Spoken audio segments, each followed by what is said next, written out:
Epic sages, your home for adventure. Crafting worlds where your story's the center. Gear and tools for the brave and the bold. Your journey begins as the tale unfolds. Step inside, where the legends begin. Maps, dice, and stories, the magic within. Adventure in mind, we're here by your side. At Epic Sages, where heroes collide. Every campaign, every turn, every fight, we give you the tools, you shape the night. Epic Sages is where you find satisfaction. With adventure in mind and your own passion. We control the board, you control the action. Epic Sages, where legends find traction. From online to in-store, we've got what you seek. Gear for your quest, world so unique. Your heroes rise, we light the way. Epic Sages, your guide through the fray. No matter the path, no matter the game, your story is yours, we fuel the flame. Epic Sages is where you find satisfaction. With adventure in mind and your own passion. We control the board, you control the action. Epic Sages, where legends find traction. From your first roll to battles well fought, we give you the gear for the stories you've sought. At Epic Sages, the tools are designed with passion and care and adventure in mind. Your world, your rules, your epic tale. With Epic Sages, you will never fail. Epic Sages is where you find satisfaction. With adventure in mind and your own passion. We control the board, you control the action. Epic Sages, where legends find traction. We light the way, you shape the venture. Epic Sages, your home for adventure.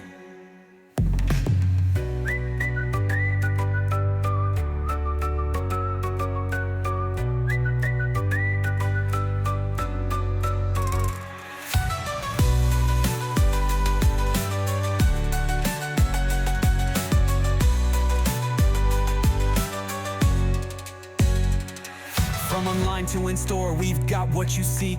Gear for your quest, world so unique. Your heroes rise, we light the way. Epic Sages, your guide through the fray. No matter the path, no matter the game, your story is yours, we fuel the flame. Epic Sages is where you find satisfaction. With adventure in mind and your own passion. We control the board, you control the action. Epic Sages, where legends find traction. We light the way, you shape the venture.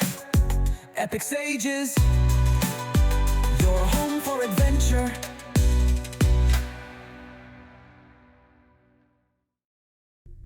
All right, we are live. Hello, everyone. All right. Now, the important thing is don't forget to hit the record button. Otherwise, we're going to look like a whole bunch of goofs. The record button is playing, yes. Okay, good. So, hello. Welcome to tonight's episode. We're gonna apologize ahead of time. I am out and about and not in Alaska, so this is Jared's stress test. Waha! So all of his stuff has been up and loading. You get to see how Jared does the fun technical side of things. So far, I am fumbling. Hold on one moment. Well, Fixing a minor issue. unfortunately, Fixing a minor issue. Hold on. Oh no, that's okay. Everyone can still hear us, so it's all good. While you're doing that, all right. And then we unfortunately our two other guests were having some major issues with Discord, so we are only get 1-star guests this week. So wahaha, Miss Rachel Dove, it's just you and us. It's okay. She's super nerdy. We're super nerdy. It's gonna go great.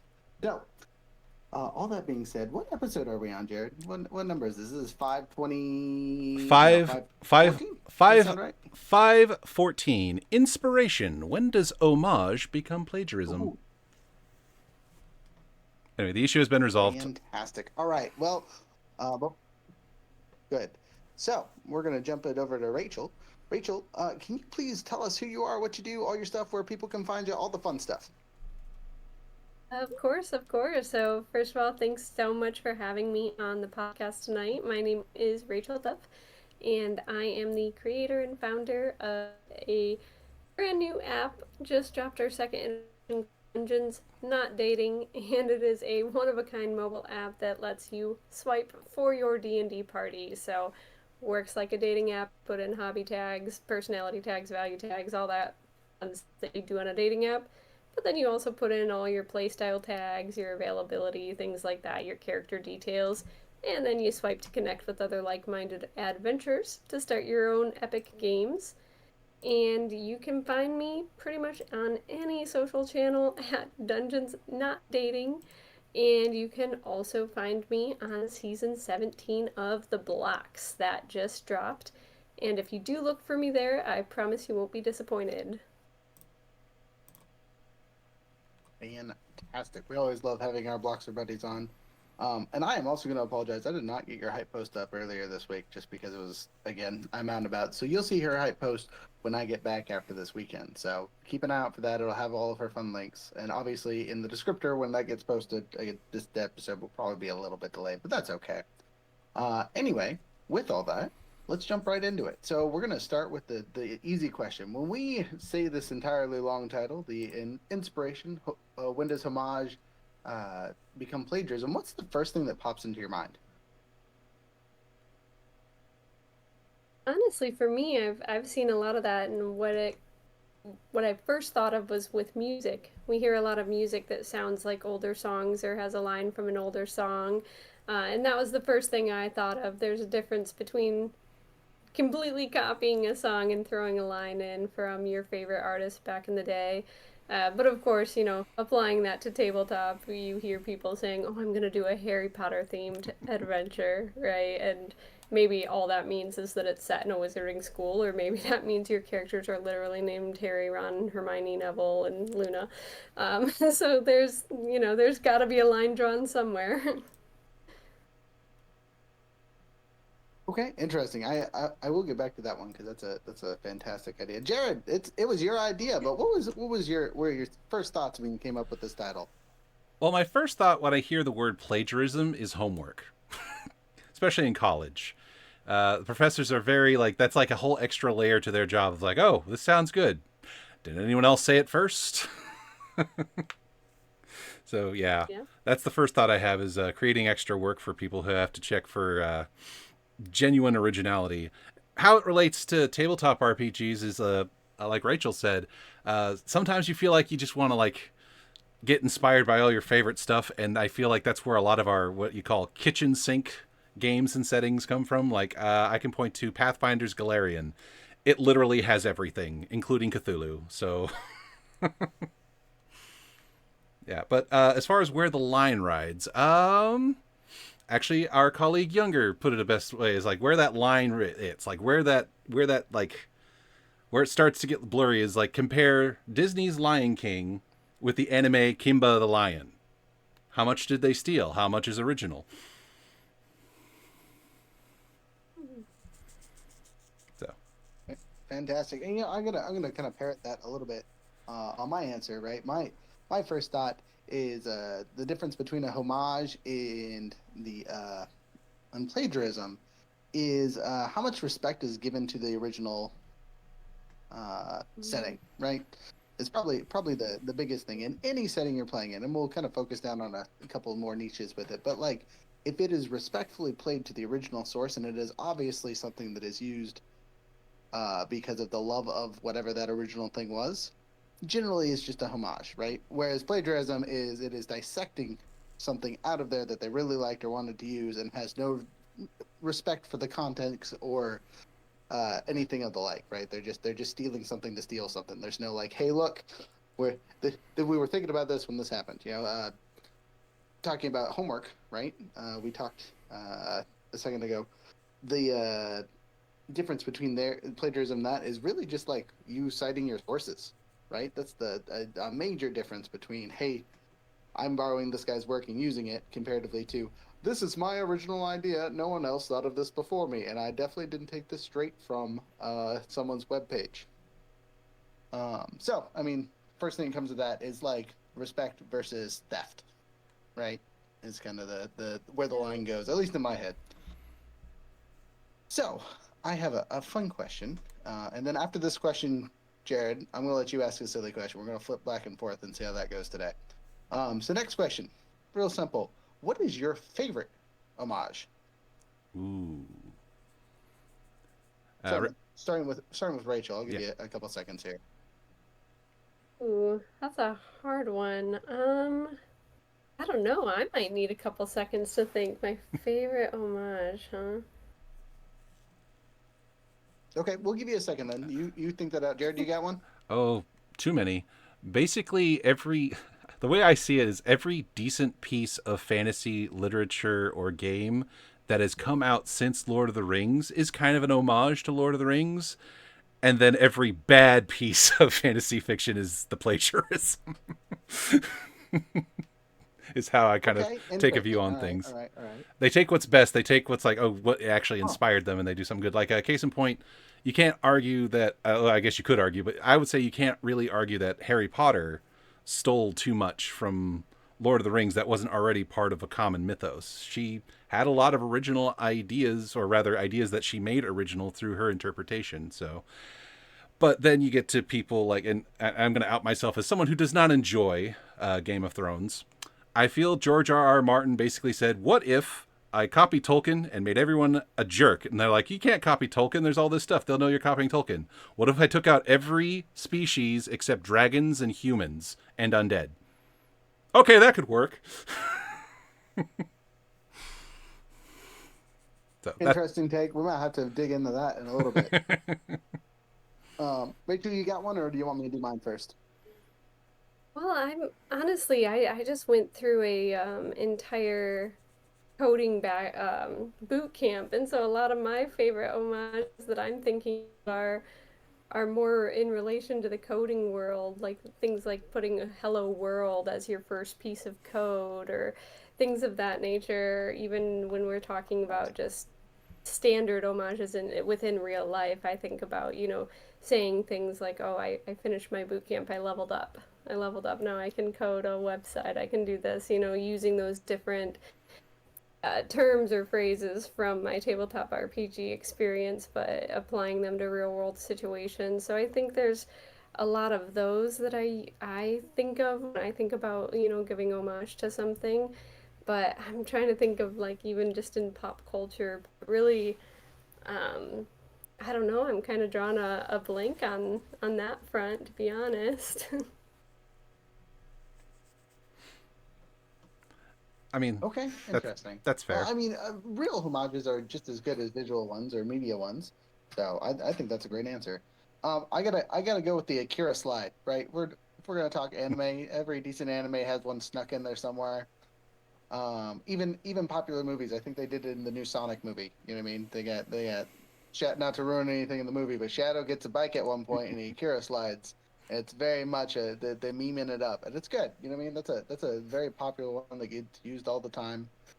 You know, to focus on that genre of cartoons and whatnot, anime does homages to everything that's popular at one point, right? Especially the seasonal ones that are only going to be around once. There's entire ones that's all they do is do gags of other people's works. But we go back to it's not plagiarism because it's made with love, right? It's made with appreciation. They're doing it, and it's very obvious that they are doing it because they're trying to show respect to someone who did something amazing some time ago, right? But I that's my personal favorite. But I do think both of yours are very, very, very good. So Jared, now it's your turn to ask a question. Wah ha ha ha ha.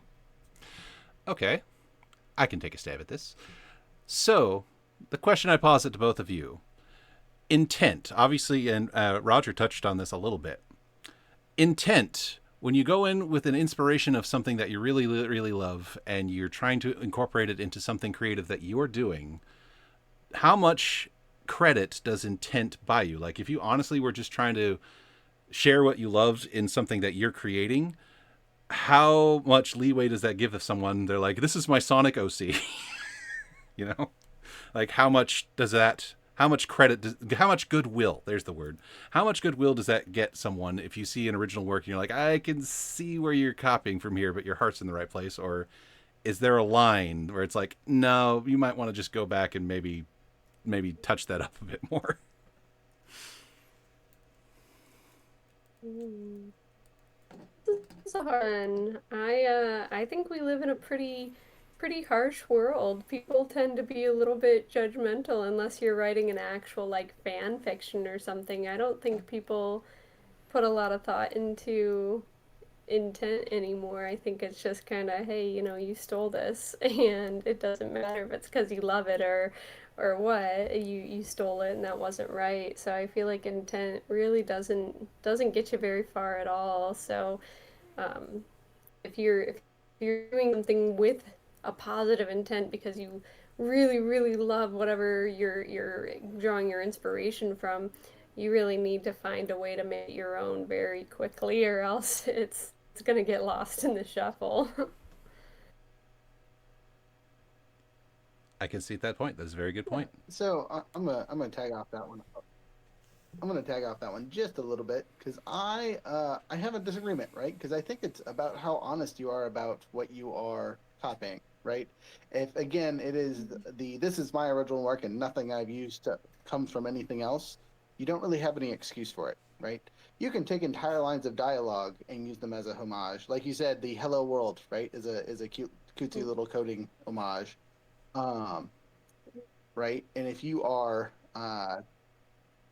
thinking that was your thing, you just did that off the bat and don't give any kind of credit or any kind of haha, point at it later kind of moment, then that is where it becomes the line of theft, right?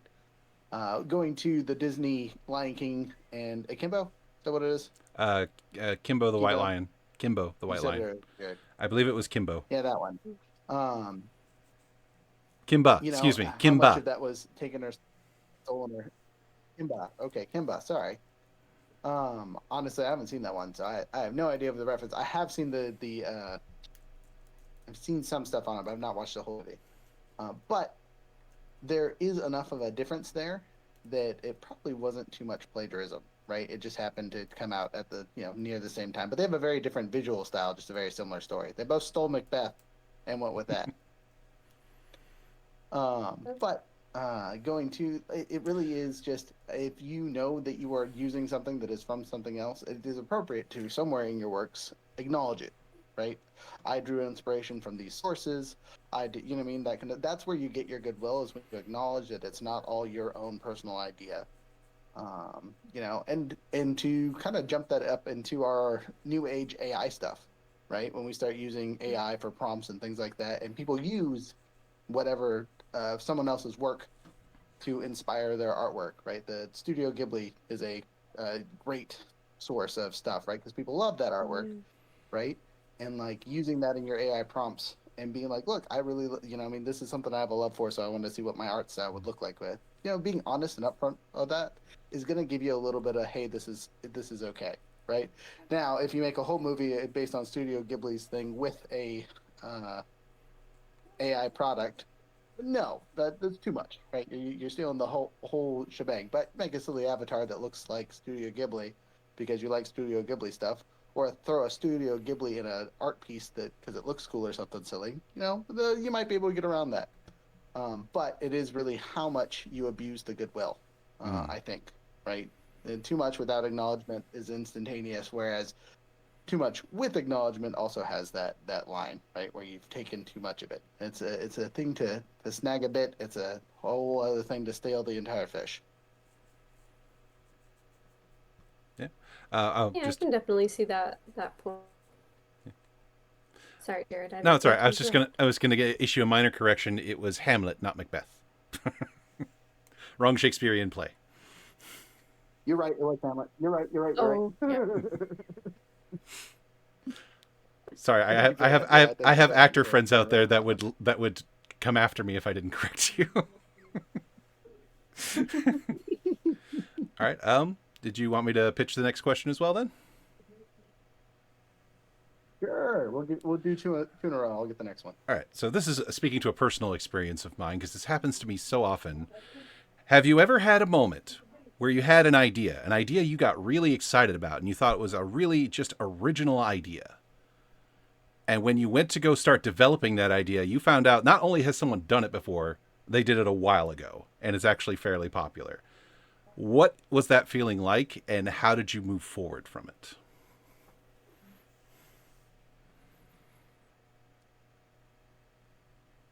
We'll start with Rachel. Wahaha. I was just going to let whoever had answer first. Yeah, this has happened to me before, and I don't know. For me, it doesn't bother me. For me, if I have a great idea and then I see that it's been done before, it's almost validating. It's almost like, okay, I'm not crazy. I'm not crazy. Someone's done this, and that probably means that there's a market for it, an audience for it. It's wanted, it's needed.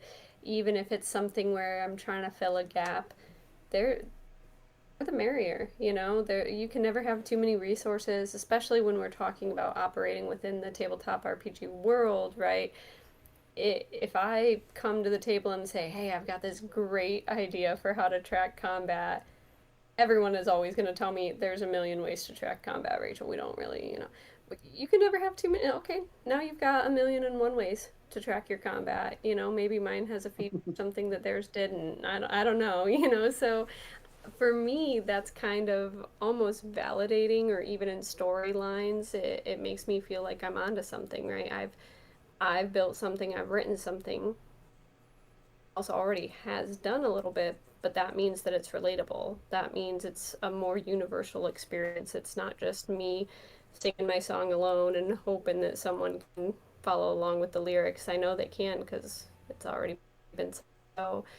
I think it's really validating, and I think it's almost more fuel to my fire of, okay, well, it has been done before. This idea is already out there. How do I make it better? How do I take it to that next level? How do I really make sure that it is my own, and what I'm offering is different from the original solutions or the other solutions that are out there, or at least it still adds value in some unique way. So that's kind of how I look at it. I find it pretty validating. I like that answer.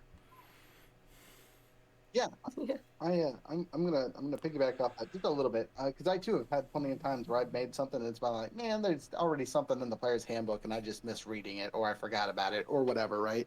And so like a lot of times you'll take it and look at it and be like, again, how do I make it better? And or how did I make it different, right? Because it might be the same basic concept, but there might be some in the case of like an item that we're making for the Wizards TCLNS, right? We got to make sure that we don't step on. Hey, this is a thing that's already made. It's somewhere, right? And with how many creators are in the spaces, it's really easy to make a flame sword that someone else has already made on accident. You know, I mean, there's only so many +2 items that you can make. But the best part with that kind of stuff is sometimes you can still just have your +2 flame sword that has a magic spell built into it or whatever, but yours has a totally different lore and how it activates or what it looks like or things like that you can mechanically be essentially the same, but still be something wholly unique. Also, if you are playing in world-dependent games, it might be like you only have it in this one spot or this one location in the world, or it is a homage to, an homage, whatever, to another a game, right? Zelda Master Sword, right? Pulling the sword out of the stone, all those things, right? I mean, heck, pulling the sword out of the stone in the original Zelda games was a homage in itself. But you could take that and use it in your games, right? Have some super powerful sword that gives you great attacks or extra abilities that you got to pull out and it makes you old or something silly, right? So it's still just making sure that your stuff isn't an exact copy. I think you're safe to go. Again, as adding value, things like that, and seeing where they've succeeded and failed, right? In the sense of a business thing, right? You talk about filling a need, being able to make sure that your business does something that a failed business didn't do before, right? Because if you walk down the exact same steps, you're probably going to fall at the exact same point, right? So it is okay to learn from the old stuff, especially if it's not active and being used anymore. Like making sure that you are pushing forward with your own thing in a unique way on its own. Not to get in the nitty gritty on our stuff, but our business started off uh, looking at our competitors and being like, "This is what we don't want to do."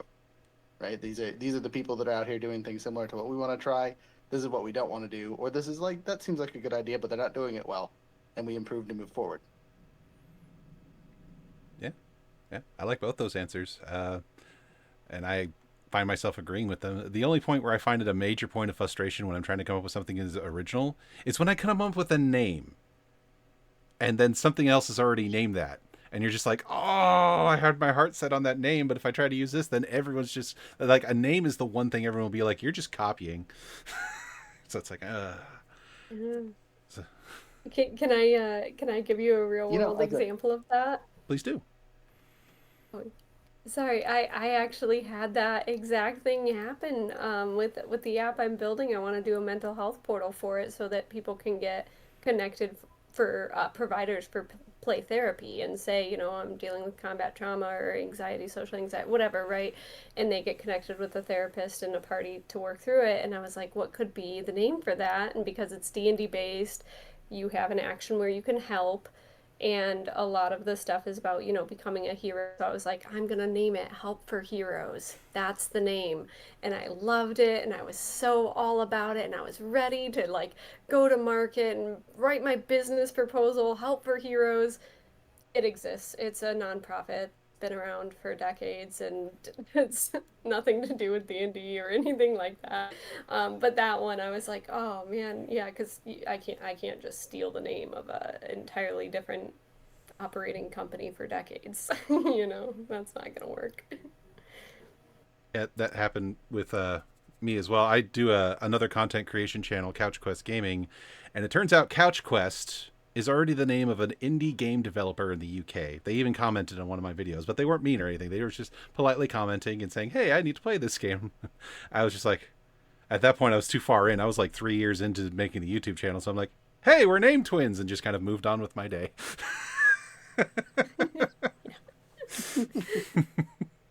As a side note for that cool sounding app you're working on, did you look up just help action Oh, no. Like just calling it help or the action help as action? the Yeah. Yeah, I mean, I could go that route instead. Yeah, just help action. Yeah, I'm still kind of workshopping it now because yeah, I liked the help for heroes to go with the same, dungeons not dating and Okay. the three, Yeah, I the got you. try. But yeah, just doing help action could be a good way to kind of shift from my original idea that was not original. Well, Okay, according to cool. the author Bruce Um, Campbell, we have no my original turn for ideas, right? questions. Oh yes, please go ahead. I was just I'm rambling. Don't mind me. You know what? That's so funny. I was just about to talk on that, right? Again, touching on AI because it's something that I love to talk about. Uh, there is that point where like you start hearing the same sounds over and over again, right? There's only so many chords you can play on a guitar, only so many notes you can play on a piano, so on and so forth, right? And I feel like a lot of the times what we are doing, being creatives, run into that problem, right? Where we are hitting the same chords, we are hitting the same things, and we unintentionally hit those uh, homages in our work, right? We unintentionally plagiarize um, because sometimes we don't have access to the things where they are until much later after creating them, right? In the case of our Dungeons and Dragon games, we all know that there's 4 billion books that were made for 3.5, right? Just a ridiculous amount of literature that was built into that system. I think I have If about there's half of them. anything and everything that you can think of, yeah, if there's anything, everything that you want to find, there's probably a weird splat book somewhere that goes over it, right? For the most part.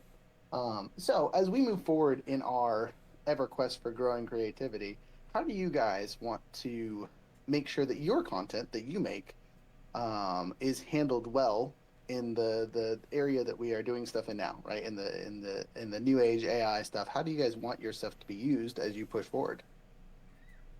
Because it will get used. We all know this. At some point, it will uh, get touched on at some by someone, right? Someone's going to look at your stuff and go, "I like that," and kind of use it going forward, whether it is used to make money or not. But like, how would you like your stuff to get used in the future? We'll start with Rachel. Yeah, I mean, honestly, for me, one of the things that I love the most about tabletop games is the collaboration. And I think that it's absolutely beautiful how we kind of feed off of each other at the table and off of each other with, magic items. That's why most people have them shareable, and you can find a Reddit threads of all these cool things people are doing. So when I do create something new, it's exciting for me to be able to share that. I want others to see it. I want others to read it, and I want others to use it or be inspired by it to create something of their own. So I definitely have a lot of feelings about AI and how that does kind of copy artists and things like that and everything else. But I think really that just goes to show that the best creatives are real people, right? AI isn't making up creative things. AI is stealing people's creativity and rebranding it. So I love the idea of collaboration. I love the idea of creating something that someone else might be able to one day be inspired by or to use in their own campaign or to use in their own life. So every single thing that I put out there, I'm trying to put out there to make our community better and stronger and give more people more resources to collaborate with. So even now starting a business, everyone keeps telling me you got to stop giving things away for free. I'm creating weird little web apps I'm giving away for free and journals I'm giving away for free, and I'm like, it's fine. Eventually I'll monetize something, but for now, yeah, I want everyone to use my stuff. I want everyone to get some added value, get some inspiration, and make my projects their own and things like that. So I just love the collaboration of tabletop RPGs. Man, I gotta tell you, as a nerdy business owner, I feel that wholeheartedly. It is sometimes very hard to monetize and be like, all right, I gotta make money off this because I need to make money. Uh, Jared, Yeah, what that about you? I mean, All right. as our era progresses, All right. Well, I got kind of a three-part answer. I'll try to keep the two parts short because my main answer is on the third part here. First off, I love what Rachel had to say because it very much echoes the spirit of like modern concepts like the open game license and every evolution it's had. When they launched the third edition of D&D and they said, "What if we let anyone make content for this game?" And it has since like exploded, and with so many people now contributing to a game that they love, and I love everything about it and I believe in it wholeheartedly. And any content I make for D&D, I make sure that it's part of some open game license of some kind, whether it's the original or whatever Kobold Press came up with. I forget what they call it. Do you happen to know it offhand? orc, The orc. The orc. it's orc, yeah. The orc. The As far orc. as the No one uses it though. It's so sad. the second part answer is there's a concept that I won't go too far in depth into. I'm sure someone very educated could expand upon it if you're curious. You can go find it. But there's a concept in creativity called the death of the author, which basically boils down to once you've created a work and you've put it out there, that pretty much ends your part in it unless you're still actively creating it, like if it's an ongoing series, for example.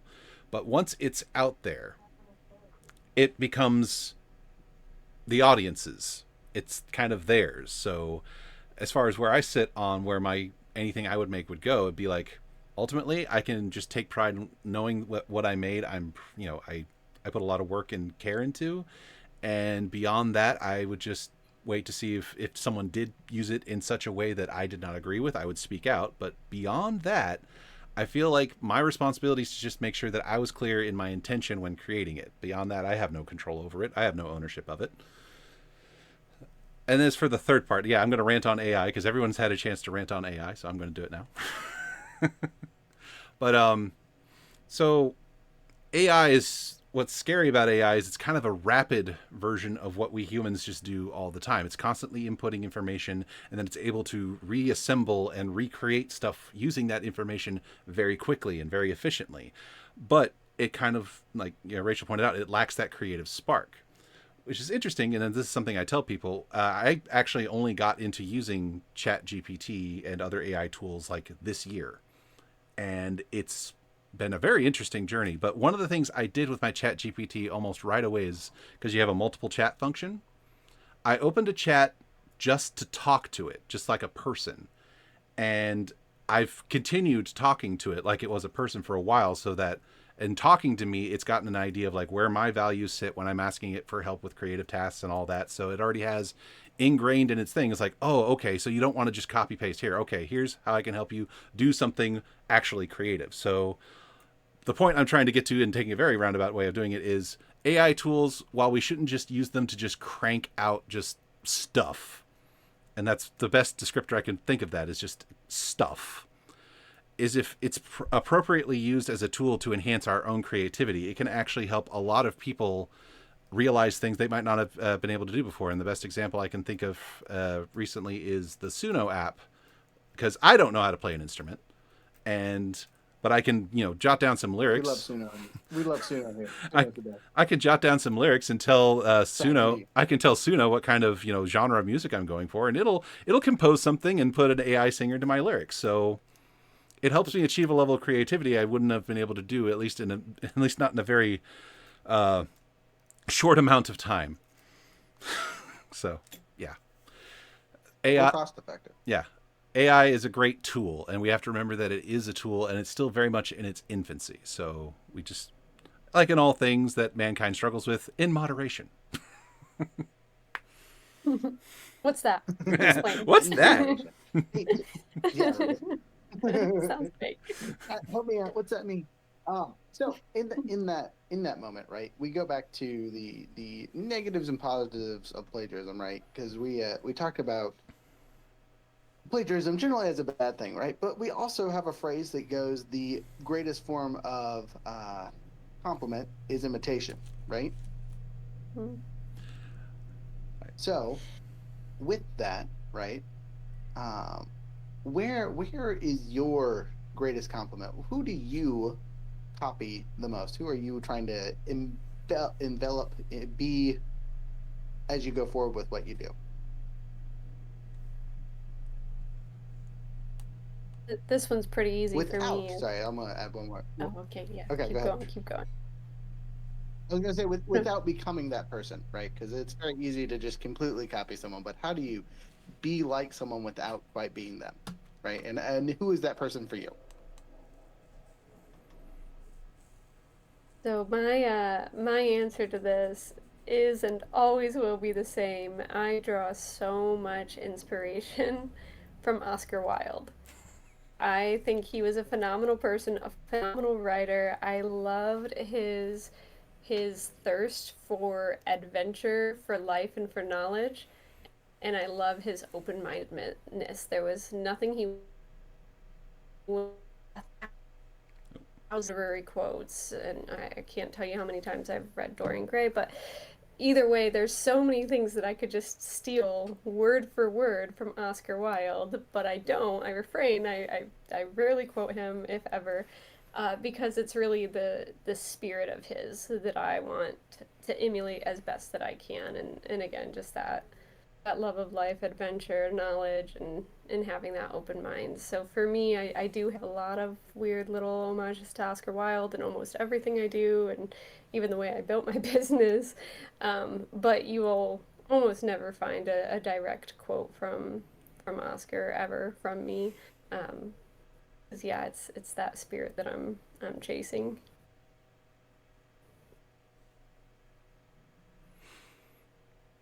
Nice. Jared, what about yourself, friend? Well, first off, I was actually going to finish the rest of the quote, imitation and flattery, but it seems Rachel's already familiar with it because it's originally from Oscar Wilde.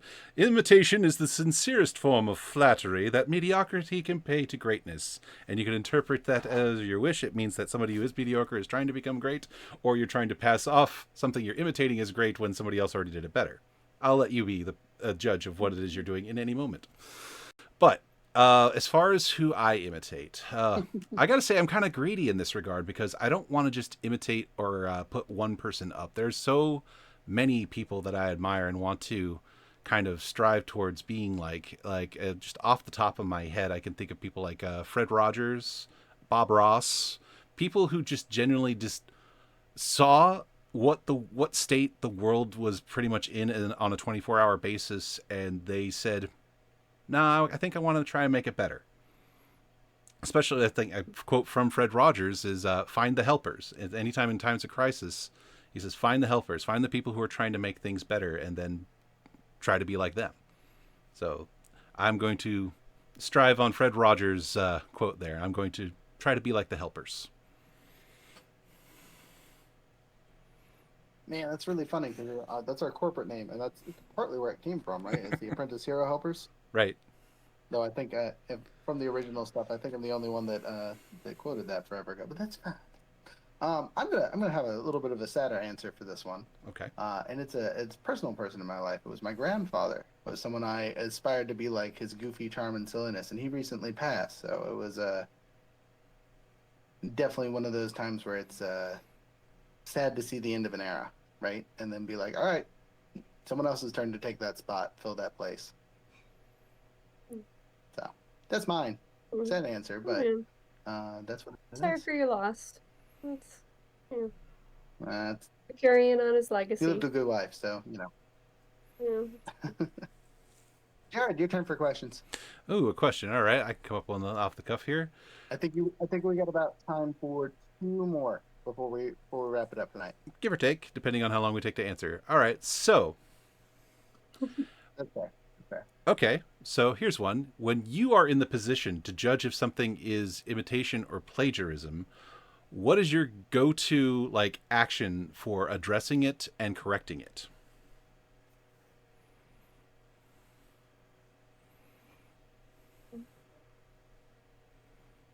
I got this one if Rachel needs a second. Yeah, go for it.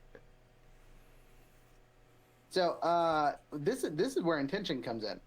You know what I mean? There's working with children with some of our stuff. You know, we play a lot of board games with them and whatnot. And sometimes when they make a character, they literally just want to be a cartoon or someone from a show or a video game or something like that, right? And their intention is to have fun and be that person.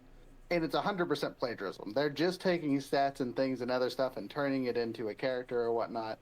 It's just straight up, I want to be Johnny Silverhands from Cyberpunk, right? Just, I want to be that guy for some reason. Bam, copy paste, that's my character. And you know what? The intent behind that is it's fun and they're just trying to play a game in a different universe doing something different, right? So that you don't really have to correct, right? You might guide them into making something that's unique in their own. But if they really just want to be Johnny Silverhands for some silly reason, that okay, that's who you are, right? It's really a context of where the plagiarism is at, right? In some places, it's totally safe to just totally copy something and play through it in your own head, comparatively to in a school setting where you are like, hey, I'm doing a piece of homework and I just stole all of Plato's work for my philosophy quiz. You're gonna get in trouble. And that one, in that case, you need to adjust and talk about the honesty behind it. And again, we go to how can you be honest while still using someone's work? Because there are millions of great people out there that have thought great things way before we came around at this point. And it's okay to use what they said. It's okay to incorporate that into your own beliefs or your own lessons or your own other things. You just have to be honest about when you use them. At least that's my sense of it. No, I agree. I mean, on the Johnny Silverhands thing, as an adult, I once played through a run through Princess of the Apocalypse, and we were doing a game where we merged 2 classes together. So I merged Monk and Barbarian and literally just played Goku from Dragon Ball Z. Perfect. Cool. Perfect. I'm for it. Love that.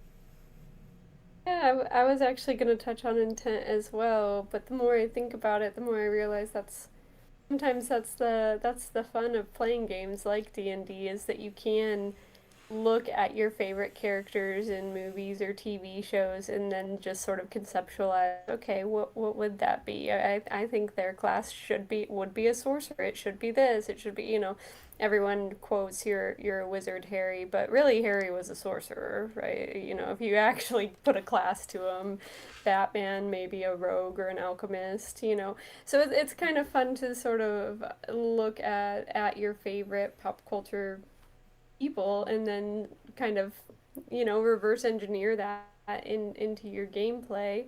So with things like tabletop RPGs, sometimes I feel like I almost encourage the plagiarism. You want to play Aang? Sure, let's go. We'll make you a special magic item that works exactly like his staff, and your character can fly with it. But what kind of action does that take? What does the mechanic look like if you're actually gonna be Aang from Avatar, right? So sometimes I think that's kind of the beauty of the game. But where I feel like it needs correcting is more on a game master's part. If you have a game master who, takes from a fantasy and just word for word, because now there's no more collaboration. They're gonna be steering the plot to this specific outcome and deadline because it needs to line up with Avatar: The Last Airbender, and now you've taken away the creativity of everyone else at the table by doing that, by having a very specific and set end point to match whatever they're drawing their inspiration from. So I think that those are the only times where personally I feel like I need to sort of step in and kind of correct and say, hey, are we planning opportunities and options, or are we planning outcomes? Because if you're planning outcomes, you're limiting other people's creativity, and that's where you start to see negative experiences with tabletop gaming. So I think that's probably the biggest thing for me is when you see, someone who is in that game master seat, and it's almost like they're using their inspiration to put up guardrails and pushing their players into a certain narrative. And that's when I feel like it needs the correcting a little bit. Yeah. No one likes to get on the railroad. Thanks. Yeah. Actually, I can cite an example that for me was a bit personally more, let's say, cringy than being put on the guardrails. I have played a game that was set in a video game universe, and it's like, okay, cool, I like this universe, and it involves time travel and all that. This is fun. Well, the person running the game started taking more and more like liberties, more specifically around a self-insert NPC that was constantly part of the plot. And then the point where everyone just kind of got it from the table and said, okay, we're done now, is when it was revealed, oh yes, this self-insert NPC I put into the story is romantically linked with one of the most important canon characters in the setting. And I'm like, and we're done. It was My Little Ponies, I guarantee it. No, actually. Sorry. I mean, none of us were like malicious about it anyway, because we were all friends. That's good. So, final big question before we wrap it up, because again, we're getting close on time here. When you are going through and playing these games, right? When does the homage take over the original, right? Have you guys ever seen where something that like was supposed to just be a callback to something else completely envelops that thing and then goes forward? Again, great examples are like fanfics that have kind of taken on a life of their own. I'm going to use DBZ Abridged as a great example, right? Because that's just, taking the original material and tweaking it and making it silly and haha, so funny, right? But there's a lot of people that now know the abridged version more than the original show because, the show is 20 years old and the abridged is only 8 or something silly. And so, like, you will get lines when you're talking to people about the show and be like, that didn't happen. That was abridged. That was a real. What are you talking about? And in some cases, that leads to completely other universes. Like, famously, brain fart here, sorry. Twilight was... Sorry, not Twilight. Twilight was transformed into... oh, God, now I can't think of the name of it. It's a... 50 Shades of Grey? Talk about this every once in a while. It's a book series. That one, thank you. 50 Shades of Grey, right? So it started out as a Twilight fanfic and then became its own popular thing, right?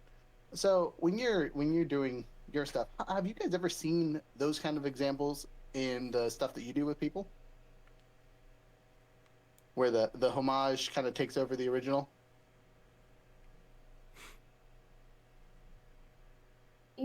I actually don't think I have. I've actually seen it almost the other way, where the homage becomes the original, because then the player, the person doing it, right, they start with just like a very basic, like, oh, my character has the same catchphrase as a character in my favorite anime, and now all of a sudden they are making every character decision and every character action and every character everything based on that anime character, and they're no longer, really playing their own way. So I've actually seen it more so go that way, where it becomes more of a copy paste rather than a growing and evolving into its own even bigger thing. So I don't know, I've had that experience. Interesting. Okay. Jared, what about you? I think have the most famous example of that happening, and I will stand by this to anyone who argues against this point, but the best homage to ever become greater than the original was Star Wars. because Star Wars Began Life, the original movie pitch, was for a Flash Gordon movie. And when they passed on that, George had to start incorporating all the stuff he loved into it to make it an original piece. And it got kind of circles back to this whole thing. George kept just adding more and more. He added inspiration from Kurosawa, from World War II action films, until it just became Star Wars. So, and yes, and one of my favorite things about that is George very much had the same style of DMing that we use, where you kind of just push things forward as you go along, which, you know, can be problematic in the long term, but worked pretty well for him. Seat of the pants Continue, filmmaking. sorry, I didn't mean to cut you off there. No, you're fine. I was just going to talk to Rachel's point as far as homage becoming, you know, its own original thing. So that did happen to me, except it wasn't a popular fictional character, although I've done plenty of homages to those just because it happens in D&D. But one of my friends, during one campaign we were running, had a orcish bard named Hoo-Ha, because of course that would be a name for an orcish bard, and they were just fun and ridiculous and got into all kinds of shenanigans that when we moved on to doing, I think it was Rise of the Rune Lords, the Pathfinder adventure path, that same player was in the game, but they were playing a different character, and I'm just like, I kind of want to homage their character because I really liked it. So I made a half-orc bard named Ruckus. You know, spelling the same naming convention. They're Hoo-Ha, I'm Ruckus. And to make a long and involved story short, that character ended up fathering a child, and he named the child Tumult. So just following the theme there. So it's kind of evolved and taken on its own thing as time goes on. Nice. That's cute. Okay, well, we are wrapping up on time here, so we're going to get our last minute announcements and things, but we're going to start with Rachel. Rachel, any last minute thoughts about this topic? And give us all your spiels one more time and where people can find you and all that fun stuff. All right, awesome. Yeah, no, I think my final thought is just sort of, I know I started off saying the world is pretty harsh and people don't always care about your intent, but I do think D&D is one of the places where you get that freedom to really, really give those homages the way that you want, with what you want, and it's a little bit of a safer space for some of those things versus like in creative writing works or things like that. That would kind of be my last thought. This is a very unique community where some of this might be a little bit more open to interpretation in your specific table or wherever you're playing.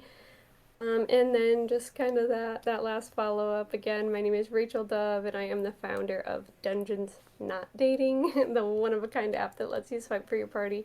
So you can find me pretty much everywhere: TikTok, YouTube, Facebook, Instagram, all just at Dungeons Not Dating. And then I do also have a website, dungeonsnotdating.com, and pretty soon this episode will be linked there too. So you'll find all my stuff right there on that website. Awesome. I'm super excited about that. Jared, what are you doing this week?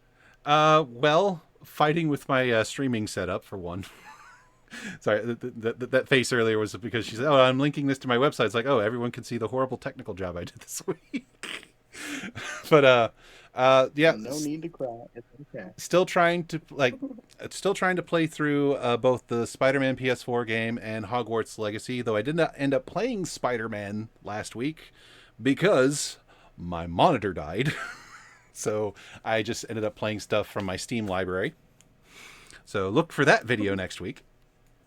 Yeah, just still plugging away at 2 open world games back to back, so not a lot has changed in the last few months. But we also have a couple of live play games coming up this next week. Yes, that I will also be part of. Yeah. Yes. Two as per the usual, as long as Younger doesn't die on Wednesday again. But the other important thing that's coming up tomorrow, if you're in Fairbanks, go to the library and go hang out with Jared, because Jared's going to be running games at their adult game event. So get your chance there Jared, how many people are you running per table per session? Uh, Do you know yet? I have the sign up sheets for how many people have signed up for each hour in the block. So there's some interest. So there's also still plenty of slots open. So if you want to stop by and see what's available, we can get you signed up. Right. But are you doing 4 people, 6 people? How many people are at a table at a time? Ideally 4, but I will just work with however many people we got. We're winging it. But ideally, we would be shooting for parties. As we do best. I'll also be bringing spare officially licensed D&D board games for people who are waiting for a slot. Fantastic. Yeah, and he'll be doing hour-long gauntlets. So if you played the gauntlet in person with us, we're doing hour-long versions. So get ready for fun. Yes, my take on the gauntlet. Other things, again, D&D. Right. Yeah, it's all Jared, baby. And then Monday, Power Rangers. We're getting close to the end of that, so get excited for the ends there. We're going to be dealing with evil sorceresses and Zed all up in our business this week. Please try not to kill me again. Wednesday we should have D&D, and Younger should be running it. Yeah, I'll try. No, you're dying. Every session from here on out, I'm stabbing the Gold Ranger in the back. But other than that, new month is almost here. So next episode you should see us on. We should have a new code, but our old code is still Jared. America. There it goes. Explanation point at the end, no A at the beginning, all capitalized. Gets you that 10% off on the website for all of our fun stuff. If you're watching this, thank you so much for watching it. If you're on YouTube, give us a like, comment, share, all the fun stuff and things. If you're on Twitch, thank you for watching. We appreciate you. And then, yeah, that's all I got. So with adventure in mind, have a wonderful time. Play the music, Jared. Working on it. This song is Crunk Night by Kevin MacLeod. It is royalty free. Don't worry. All right, bye. Oh no. Oh no. He said the word. It's loading. It's loading. There we go.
All right, that's it from us. Have a wonderful night, everyone.